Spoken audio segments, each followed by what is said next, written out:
तेलंगाना ने तिरुपति में मुनक़िदा southern general council के इजलास में अपने ज़ेर-ए-इल्तिमा मसाइल की यकसुई का पुरजोर मुतालबा किया। रियासती वज़ीर दाखिला महमूद अली और चीफ सेक्रेटरी सोमेश कुमार, जिन्होंने इजलास में रियासत की नुमाइंदगी की, सरहदी रियासत आंध्र प्रदेश के साथ आबी तनाज़े का मसला उठाया और 15 जनवरी तक इसका हल निकालने पर जोर दिया। उन्होंने बताया कि तेलंगाना को आंध्र प्रदेश से बरक़ी बिलों की शक्ल में 3,442 करोड़ रुपये अदा शुदनी है। इजलास की सदारत मरकजी वज़ीर दाखिला अमित शाह ने की। आंध्र प्रदेश तंजीम जदीद के मौके पर मरकज की हुकूमत की तरफ से किए गए वादों को पूरा करने का उन्होंने तयक़ुन भी दिया। रियासती गवर्नर टी सुंदरराजन ने कबायली रहनुमा बसरा मुंडा को उनकी जयंती के मौके पर खराज अक़ीदत पेश किया।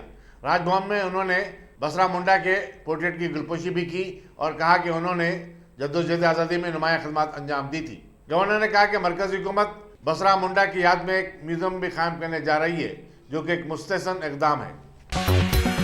रियासती वज़ीर animal husbandry T Srinivas Yadav ने कहा कि हुकूमत की तरफ से मवेशियों की तकसीम की स्कीम से धनगरों को काफ़ी फ़ायदा मिल रहा है। मीडिया कॉन्फ्रेंस से खिताब करते हुए उन्होंने कहा कि रियासती बीजेपी के सदर और रुकन पार्लियामेंट बंडी संजय हुकूमत पर बेबुनियाद इल्ज़ाम लगा रहे हैं।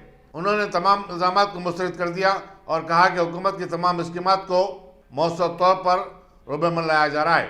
श्रीनिवास यादव ने कहा कि रियासती हुकूमत की कई स्कीमों को मरकज़ की कोई मदद नहीं मिल रही है। 31 లక్షల లబ్ధిదారులు అంటే ఓవరాల్గా వాళ్ళ యొక్క పాపులేషన్ చూస్తే 35 లక్షల వరకు ఉండేటువంటి కుటుంబాలు. తెలంగాణ రాష్ట్రం సిద్ధిస్తే, తెలంగాణ రాష్ట్రం ఆవిర్భావం అయితే గ్రామీణ ఆర్థిక వ్యవస్థ బలోపేతం కావాలని, కులవృత్తుల జీవితాల్లో వెలుగు నింపాలనేటువంటి సంకల్పంతో ఎవరు అడగకుండా కానీ ఒక గొప్ప స్కీమ్ తీసుకురావాలనేటువంటి ఉద్దేశంతో 20 గొర్రెలు ఒక పొటేల్ యూనిట్ కాస్ట్ 1,25,000 రూపాయలు, 75% సబ్సిడీ మీద ఈ దేశంలో ఇప్పటివరకు ఈ స్కీమ్ గురించి చరిత్రలో కూడా ఎవరు ఊహించని కార్యక్రమం ఇది. ఫస్ట్ ఫేజ్ కింద 4 లక్షల కుటుంబాలకు ఇవ్వాలనేటువంటి నిర్ణయం తీసుకోవడం, ఎన్సిడిసి అంటే నేషనల్ కోఆపరేటివ్ డెవలప్మెంట్ కార్పొరేషన్ ద్వారా లోన్ తీసుకొని దగ్గర 3,549.98 కోట్ల రూపాయలు లోను తీసుకొని, రెండోది బెనిఫిషరీ కాంట్రిబ్యూషన్ 1,250 కోట్ల రూపాయలు, అంటే 5,000 కోట్ల రూపాయలతోని ఈ లోన్ తీసుకొని సక్సెస్ఫుల్గా బ్రహ్మాండంగా ఆ కుటుంబాలకి స్కీమ్ ఇచ్చినటువంటి ఈ దేశంలో చరిత్ర ఉన్నటువంటి ప్రభుత్వం కేసీఆర్ గారి ప్రభుత్వం. అయితే ఆ రోజు ఎన్సిడిసి వాళ్ళతో మేము నెగోషియేట్ చేసేటప్పుడు government of India central sector integrated scheme of agriculture cooperation మేము కూడా ఒక 1000 కోట్లు సబ్సిడీ ఇస్తామని చెప్పి ఆ రోజు మనకు అగ్రిమెంట్లో కమిట్ అయింది. కానీ ఏ రోజు కూడా ఆ కమిట్మెంట్ని ఫుల్ఫిల్ చేయకుండా మనకు ఎగబెడితే దాన్ని కూడా మనం లోన్ కింద తీసుకొని మరి బ్రహ్మాండంగా ఈ స్కీమ్ ఇప్పటి వరకు ఒక కరోనా వైరస్ అప్పుడు 2 సంవత్సరాల ఇబ్బంది తప్ప सक्सेसफुल ये कार्यक्रम।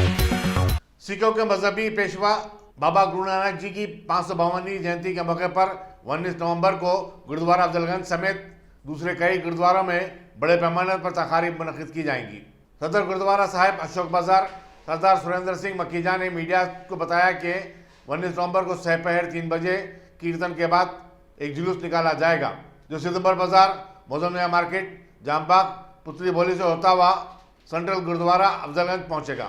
एनएनसी कन्वेंशन सेंटर तापुर में 11 बजे से 3 बजे सहपहर तक अजीमुशान कीर्तन दरबार मुनक़िद होगा।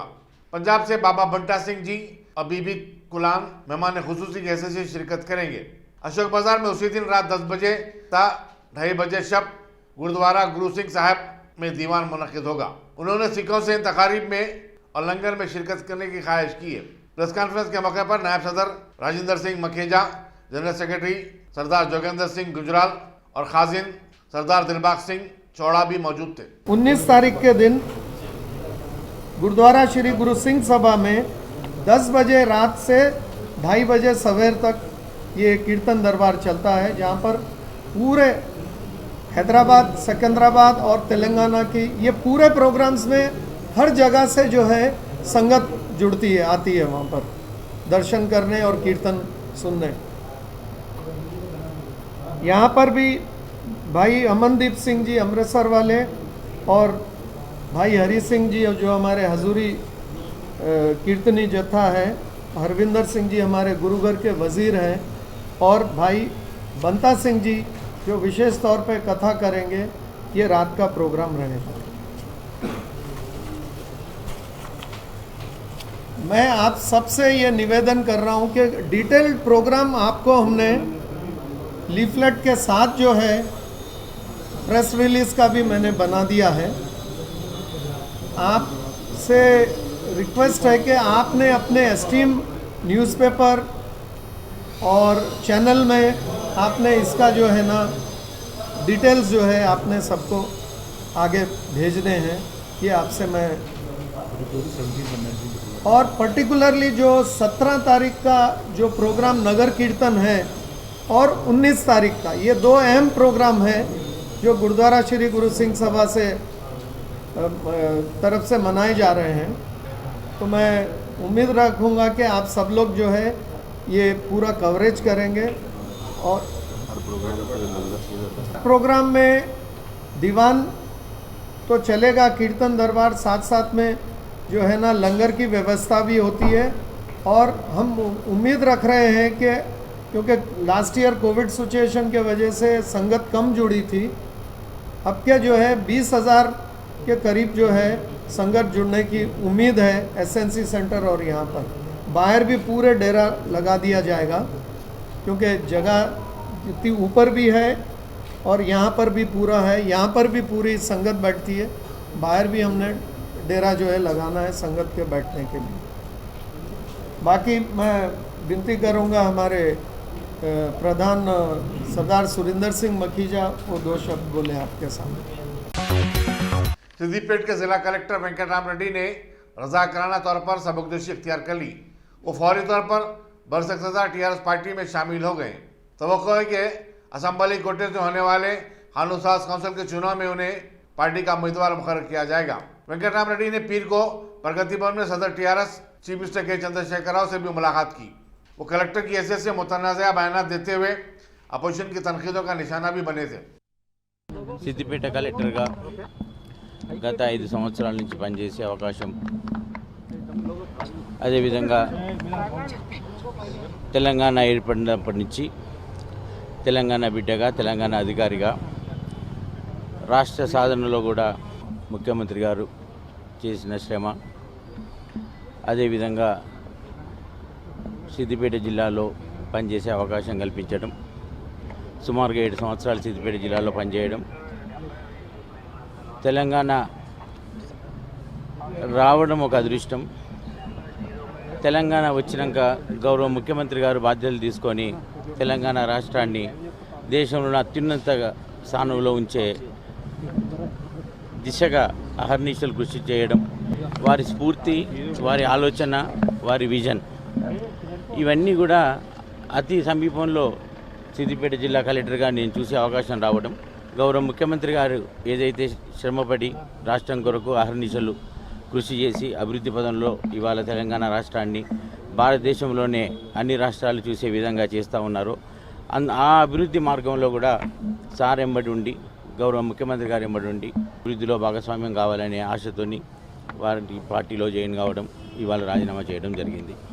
అత్యంత వేగవంతంగా ఇవాళ ఇరిగేషన్ ప్రాజెక్టుల నిర్మాణం చేసుకొని రైతుకి, వ్యవసాయానికి అత్యంత ప్రాధాన్యత ఇచ్చే రాష్ట్రంగా ఇవాళ భారతదేశంలో నిలిచింది.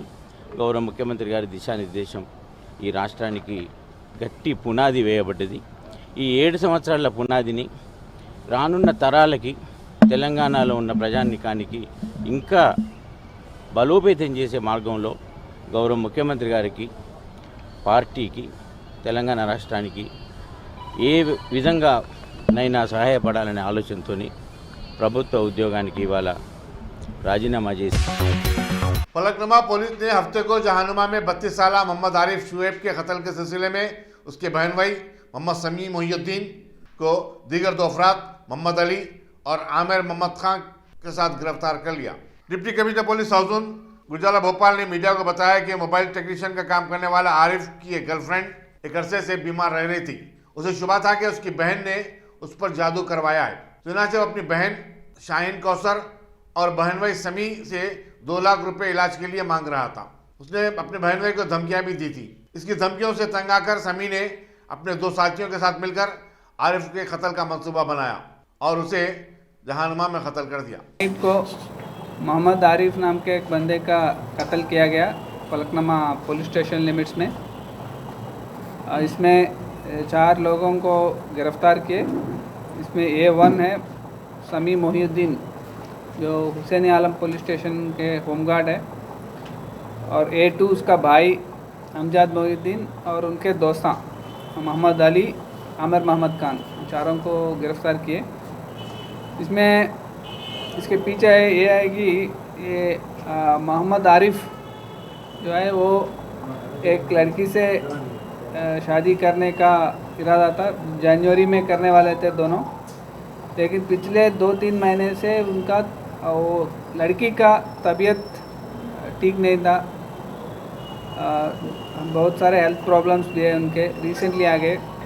तो लड़की एक बाबा बॉम्बे में रहने वाले एक बाबा के पास गए और बाबा बोले कि इस पर कोई ब्लैक मैजिक कर रहा था, और इसको शक लगा कि ये समी जो उसका समी का ये साला है, ये उसका आरिफ का सिस्टर हाँ आरिफ का जीजा समी, उसका उस पर इल्ज़ाम लगाया कि समी ये सब ये ब्लैक मैजिक जो है ये करवा रहे हो।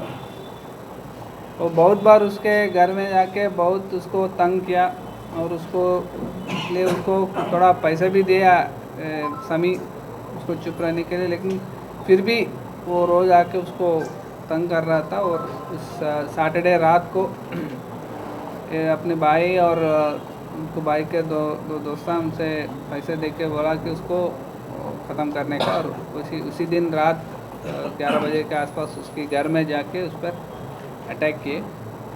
उसके हॉस्पिटल ले जाने के बाद हॉस्पिटल में उनकी मौत हुई। और समी मोहिउद्दीन जो होमगार्ड है हुसैन आलम PS के, उसको सर्विस से भी डिसमिस कर दिया जाएगा उस पर रिपोर्ट लगा के, और वे चारों को अभी गिरफ्तार किया। सर, पब्लिक की सेफ्टी करने वाले ही अगर ऐसा प्लानिंग करे तो पब्लिक कैसा सेफ रहेगी? उस पर एक्शन लेंगे, उसको सर्विस से डिसमिस भी करेंगे। साहब, इतने गार्डन सर्च वगैरह कर रहे हैं आप लोग, अगर फिर भी जो है सो कत्ल गारतगरी रुकी नहीं पुरानी शहर में, इसका कुछ हल? हम कर रहे हैं, पूरा प्रयास कर रहे हैं, जो कुछ भी करना है कर रहे हैं। मीर चौक ट्रैफिक पुलिस ने इतवार को अपने हुदूद में हालत नशा में गाड़ी चलाने वालों के खिलाफ मुहिम चलाई। पुलिस ने इस मौके पर गाड़ी रानों को हेलमेट पहनने की भी तलकीन की। लाइन ऑर्डर के स्टाफ ने भी इस मुहिम में हिस्सा लिया, जबकि इंस्पेक्टर हबीबुल्ला इस मुहिम की निगरानी कर रहे थे। सदरीनाका पुलिस स्टेशन के हुदूद में इतवार की रात एक शख्स ने हालत नशे में अपनी बीवी और साली पर हथौड़े से हमला कर दिया, जिसकी वजह से वो शदीद जख्मी हो गए। पुलिस के मुताबिक रऊफ लाला का अपनी बीवी के साथ अक्सर झगड़ा हुआ करता था। दोनों को शदीद जख्मी हालत में दवाखाना उस्मानिया का मुंतकिल किया गया, जहां उनकी हालत तशवीशनाक बताई जाती है। पुलिस सदरीनाका मसरूफ़ तहक़ीक़ात है। शेख दस्तगीर है, हम लोग हाशमत में रहते। हमारी बहन की शादी हो गई, 6 से 7 मंथ हुआ, तो लव मैरिज हुआ उनका। उसके बाद हमको खुद कुछ खबर नहीं था कि इन्होंने जो मैरिज करे। बाद में मालूम हुआ कि हल्लू जो मैरिज हो के बाद मुलाकात करने वालदा को ले लेके आए, वाली साहब से मुलाकात करे, सबसे इनके कर लेके ले लेके बातचीत करे, ठीक हो गए। फिर उसके बाद जो है तो इन्हों हमको मालूम नहीं कि इन्हों गांजा भी ड्रग्स सप्लाई करते, गांजा भी नशा करते, जो चीज़ें हैं हमको आज तक नहीं पता है कि ये चीज़ों पे इनके ऊपर फोकस हम करें नहीं आज तक, हाँ ध्यान नहीं दिए। और जब से इन्हों हमारी बहन को टॉर्चर करते थे, हमारे बहन आज तक कोई हिच नहीं बोलते थे। अब ऐसा भी हमला हुआ कि बहन को बचाने के लिए बहन गए थे तो बहन को ज़ख्मी कर दिया हमारे। कौन मारे? ये रौफ लाला ने बहुत तरीके से हमारी बहन को ज़ख्मी कर दिए। नाम है रुखसाना बेगम है इनका नाम। रौफ लाला कौन है? रौफ लाला बोहनी है मेरा। नाम क्या है? सीरियस कौन है? सीरियस मेरी रुखसाना बेगम है। आपको क्या होते? बहन है मेरी है। बीवी का नाम क्या है रौफ वाला की? शाकिरा बेगम है उनकी वाइफ का नाम है, और उनके हस्बैंड का जो हस्बैंड नाम है रौफ लाला नाम है उनका। और अभी आधार कार्ड में पूरा मालूम पता नहीं। बेगम से कुछ भी दुश्मनी हुई थी क्या? इनको 2-3 बार जो है तो वार्निंग करके छोड़े थे नो। वार्निंग करने का रीजन ये बीच में नहीं आना, मेरे जोर के बीच में नहीं आना बोल के 2-3 बार गए। इन्हों बोले मेरी बहन है, तू कौन होता बोल के बीच में बातचीत करे। बात जो तो तू आज नहीं तो कल मेरे हाथों से मर जाती बोल के बोले, तो हम लोग इतना इंटरेस्ट नहीं लेते बातों पे। बाद में जैसा हादिसा हुआ, वो लोग हमारे मामू की बच्ची के घर पे आए थे, इनके वाइफ आने से फिर हमारी बहन भी आई थी वहाँ वो जगह पर। फिर इन्हों जो तो अचानक रौफ जो आए ना, रौफ लाला अचानक आके जो तो बातचीत करते करते हमला कर दिए। हमला करे रुखसाना बेगम के ऊपर, ऐसा भी हमला करे कि दोनों जगह से हथौड़ी से इतना बुरा मारे कि यहाँ भी पूरा भेजे पे मार के हड्डी, यहाँ की खोपड़ी की हड्डी डैमेज कर दिए। हाँ, और शाकिरा बेगम को मार के ये पूरा फाइट मार के पूरा डैमेज करके छोड़ दिए। हाँ, और इरफाना बेगम है, उनको भी जो तो गुप्पत मारना पड़े। जैसा आप बोले अभी पहले भी कई बार करे, पहले कहीं कंप्लेंट करे थे? चंदनगुट्टा पीएस में एक बार कंप्लेंट हुई थी। चंदनगुट्टे में कंप्लेंट करे थे, मैं हमारी बहन जो अब दवाखाने में पड़े हुए हैं उस्मानिया में, उन्होंने बोले जोरू मरद भी आए थे, मैं हमारी बहन दोनों गए थे। चाकू उठाया था 3 बजे रात को, उन्हें रात में सोते टाइम चाकू उठाए थे। चाकू उठाया था उन्हें हमारे पीछे रख के, ऐसा इतना बाकी था ऐसा काटने के वास्ते, गला काटने के वास्ते। तो उन्हें कल ही अम्मा बहन को लेके आए, हम लोग उसको ऐसा टॉर्चर कर रहा बोल के। उसकी अम्मा बोली हमारी बहन को छोड़ डाल रहे या रह रहे होंगे। नेकनामपुरा गंडीपेट मंडल में दरगाह हजरत असदुल्ला शाह कादरी शहीद से मुत्तसिल अराजी पर जारी तामीर के काम को रियासती वक्फ बोर्ड ने रुकवा दिया। अराजी के मालिक मिर्जा मुस्तफ़ा बेग का कहना है कि मज़कूरा अराजी वक्फ की नहीं है, बल्कि ये पट्टे की ज़मीन है और उनकी मोरूसी है। आइए मुस्तफ़ा बेग इस मामले में क्या कहते हैं, उनकी अपनी कहानी भी सुनते हैं। नहीं, मेरा नाम मिर्जा मुस्तफ़ा बेग है। मेरी वालदा मोहतरमा खतीजा बेगम के नाम पे पट्टा है लेंगे। हम 96 के अंदर परचेस करे हुए हैं। परचेस करने के बाद वारसी सर्टिफिकेट मिला हमारे को 99 में रेवेन्यू अथॉरिटीज़ की तरफ से। हम ये वक्फ लैंड नहीं होता, ये माफ़ी इनाम है। ये माफ़ी इनाम एक्चुअल गवर्नमेंट लैंड है, ये वक्फ प्रॉपर्टी नहीं है। हम लोग जब से 27-28 साल से हम पोजीशन में है ज़मीन, और उसके ऊपर हम परमिशन ग्रांट हुआ था हमारे को, उसके तहत काम करवा रहे थे। तो परमिशन इस वक्त लोकल और वक्फ बोर्ड वाले परमिशन देने से वो लोग परमिशन रोके हैं, और हमको जो वक्फ प्रॉपर्टी नहीं है ये वारसी सर्टिफिकेट मिला सो है। और ऑलरेडी तहसील के भी हमारे पास 2 लेटर्स है, ये पट्टा लैंड है बोल के, जो कलेक्टर को रिपोर्ट भेजो सो है, और हमारे पास तमाम डॉक्यूमेंट है। अब रहा कि मुतवली का है, मुतवली तो नहीं आए सो है। ये मुतवली साहब का रिकॉर्ड ऐसा है, इससे पहले भी सस्पेंड हुए सो है नो। वक्फ प्रॉपर्टी वहाँ पर जो विलेज में है 52 सर्वे नंबर है, 62 सर्वे नंबर जिसमें दरगाह मस्जिद है, और 166 सर्वे नंबर इब्राहिम बाग विलेज को है, जो तहसील गोलकुंडा को आती। यही सुल्तान साहब बेचे तो है, उनके ओनर्स के पास जाके उसमें डॉक्यूमेंट में सिग्नेचर चेक कर सकते हैं आप लोग। और वक्फ बोर्ड के जो मुतवली है और वक्फ बोर्ड जो है उनके नाम पे कोई नहीं है, सिर्फ एक गज़ेट में आने से ओनरशिप का दावा कर रहे हैं। ऑलरेडी 2000 के अंदर वक्फ बोर्ड वाले केस फाइल करे थे उन्हीं के ट्रिब्यूनल में, और 2008 में वो लोग केस वापस ले लिए। ये सरासर हमारे साथ नाइंसाफी है। और वक्फ बोर्ड का जो कयूम खान जो इंस्पेक्टर है, सस्पेंड होने के बाद भी कल रात में आके पुलिस में कंप्लेन किया, और पुलिस में कंप्लेन करके पुलिस वालों को हमारे काम वालों को लेके गए। फिर हमारे काम वालों को जमानत देके छुड़ा दिया, और पुलिस अथॉरिटीज को हम हमारे तमाम डॉक्यूमेंट दिए तो है जो रेवेन्यू अथॉरिटीज के पास जाके चेक कर सकते हैं। और हमारे पास कुछ लेटर्स है, अगर हम रेवेन्यू आप न्यूज वाले चाह रहे तो हम वो लेटर भी दे सकते हैं हम। और ये सब फ्रॉड है। और हयूम खान जो इंस्पेक्टर है, वहाँ के लोकल जो लैंड ग्राबर्स पोटे हैं, जिसमें रहमान के नाम पे फैब्रिकेटेड डॉक्यूमेंट बनाने का केस भी नारसिंगी पीएस में है, एफआईआर का कॉपी भी हम दे सकते हैं। और ये लोकल के जो लैंड ग्राबर्स फोटो को ले लेके फिर रहे हैं लोग, हम उनके खिलाफ भी हाईकोर्ट में केस फाइल करेंगे, क्योंकि हम कोई लैंड ग्राबर नहीं है जो किसी जमीन पे कब्जा रखने को। मेरी वालदा मोहतरमा करीब 30 साल पहले परचेस करे तो है, हमारे पास तमाम लिंक डॉक्यूमेंट है। हम गवर्नमेंट से भी ये रिक्वेस्ट करेंगे, तेलंगाना गवर्नमेंट से, वक्फ बोर्ड का इंस्पेक्टर हयूम खान के पास 100 करोड़ की प्रॉपर्टी है, हमको भी पैसों के वास्ते प्रेस कर रहा। शाम में कल 7 बजे आके हमारे स्टाफ को लेके गए। हमारे पास रेवेन्यू अथॉरिटीज की तरफ से तमाम डॉक्यूमेंट मौजूद है। और जो परमिशन जो रुकाए हैं उनको भी हम लीगल एक्शन ले रहे हैं उनके ऊपर। और ये जो इन्वॉल्व हो रहे सब पे लीगल एक्शन लेंगे हम, क्योंकि हम कोई लैंड ग्राबर नहीं होते। और ये लैंड ग्राबरों को लेके वक्त के इंस्पेक्टर फिर रहा, और वो भी सस्पेंड हो गया फिर। अभी प्रेजेंट हाउस बोल के इंस्पेक्टर है, उन तो नहीं आया, उन्होंने हमको कोई नोटिस भी नहीं दी। अगर उनकी प्रॉपर्टी रहे तो हमको नोटिस देना चाहिए।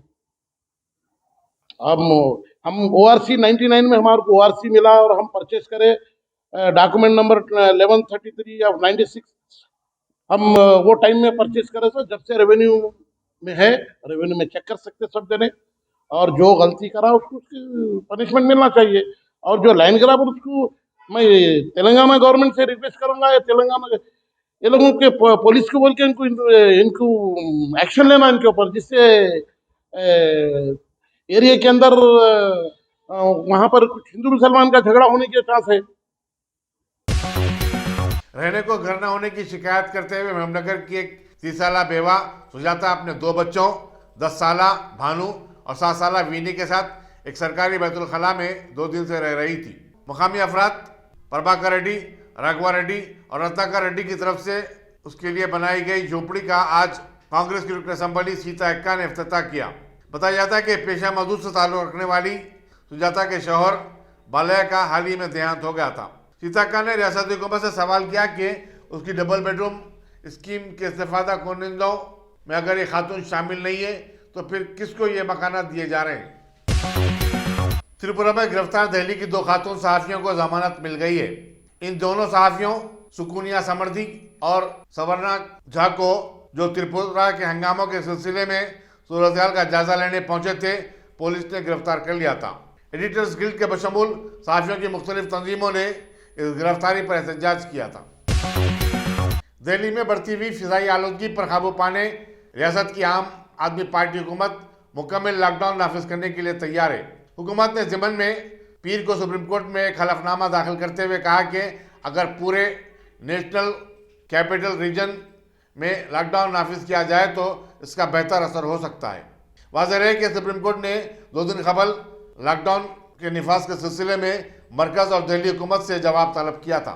इसी दौरान deputy chief minister Manish Sisodia ने दिल्ली में स्कूलों, कॉलेजों समेत तमाम तालीमी इदारों को 1 हफ्ते तक बंद रखने का ऐलान किया। सरकारी दफातर के मुलाजिमीन को घरों से ही काम करने के लिए कहा गया है। हुकूमत ने पहले ही तमाम तामीरी और इंतजामी कार्यों को 4 शंबे तक रोक दिया था। हिंदुत्व को ISIS से जोड़ने से मुताल्लिक बयान पर हिंदुत्व की तंजीमों के कारकुनों ने साबिक मरकजी वजीर सलमान खुर्शीद की नैनीताल वाली रिहायशगाह पर हमला कर दिया। अशरार ने उनके घर को आग लगाने की भी कोशिश की।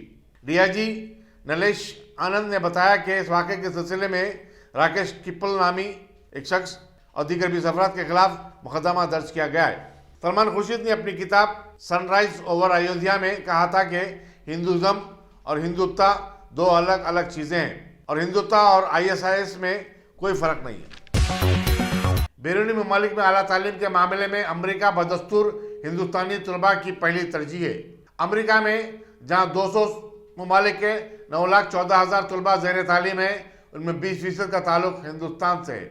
दिल्ली के अमरीकी सिफारत खाने में एक तकरीब से खिताब करते हुए काउंसलर डॉन हेल्फन ने यह बात बताई। उन्होंने बताया कि कोविड-19 बहरान के बावजूद कई हिंदुस्तानी तलबा ने वीज़ा की दरख्वास्त दी और अमेरिका का सफ़र किया। सिर्फ मौसम गर्मा में 62,000 से ज्यादा तलबा को अमरीकी वीजे जारी किए गए। तहजीबी और तालीमी उम्र के काउंसलर एंथनी मिरांडा ने बताया कि अमरीका हिंदुस्तानी तलबा और उनकी सलाहियतों की कदर करता है। दोनों ममालिक के दरमियान गहरे दोस्ताना ताल्लुकात भी तलबा को अमरीका की जानिब राग़िब करने में मददगार साबित हो रहे हैं। हिंदुस्तान ने 99 ममालिक के शहरियों को क्वारंटाइन की शर्त के बगैर मुल्क में दाखिले की इजाज़त देने का फैसला किया है। इनमें अमरीका, बरतानिया, मुत्तहदा अरब इमारात, कतर, फ्रांस और जर्मनी के शहरी भी शामिल हैं। अलबत्ता उन्हें हिंदुस्तान आने से 72 घंटे कबल कोविड-19 के नेगेटिव रिपोर्ट दाखिल करनी होगी और वो कोविड-19 के दोनों डोज लिए हुए होने चाहिए। हुकूमत के फैसले के बाद पीर को सबसे पहले फ्रांस की फ्लाइट बम्बई पहुंची। 18 महीने बाद बैरूनी सयाहों का हिंदुस्तान पहुंचने वाला यह पहला काफिला था। हिंदुस्तान में गुज़िश्ता 24 घंटे के दौरान कोरोना वायरस के 10,229 नए केसेस दर्ज हुए हैं, जबकि इसी मुद्दत में 125 अमवात हुई हैं। मरकजी वज़ारत सेहत के मुताबिक दिल्ली में 16 केसेस रिपोर्ट हुए हैं, जबकि एक शख्स की मौत हुई है। अरुणाचल प्रदेश में 4 अफराद में कोरोना वायरस पॉजिटिव पाए जाने के बाद इस रियासत में कोरोना वायरस के मुतासरीन की तादाद 55,220 हो चुकी है। मरकजी वज़ारत सेहत ने इसी दौरान बताया कि रियासतों और ज़ेर इंतज़ाम इलाकों में 20 करोड़ 20 लाख से ज़ायद कोविड-19 वैक्सीन के डोजेस दस्तियाब हैं। कल इतवार को एक ही दिन में 30,28,000 अफराद को कोविड-19 वैक्सीन के टीके दिए गए।